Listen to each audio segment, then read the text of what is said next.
carefully. Not the talented people supposed to do the ministry, but the genuine people, those who really have in the life, they have to do the ministry. కనుక చాలా జాగ్రత్తగా గమనించండి. తలాంతులు కలిగిన వారు కాదు పరిచర్య జరిగించాల్సింది.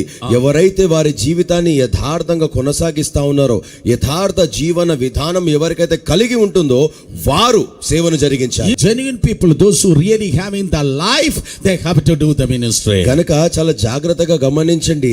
తలాంతులు కలిగిన వారు కాదు పరిచర్య జరిగించాల్సింది. ఎవరైతే వారి జీవితాన్ని యథార్థంగా కొనసాగిస్తా ఉన్నారో, యథార్థ జీవన విధానం ఎవరికైతే కలిగి ఉంటుందో వారు సేవను జరిగించాలి.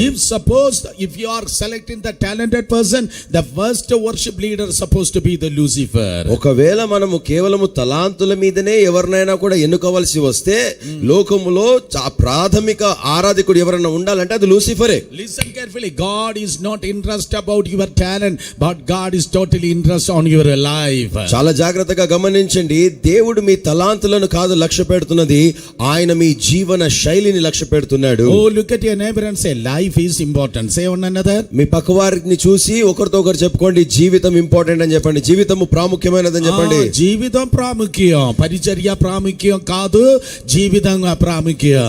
మన పరిచర్య తలాంతులు కాదు మనకు ప్రాముఖ్యము, మన జీవన విధానము ప్రాముఖ్యమైనది. Somebody say amen. ఆమేన్ చెప్దామా?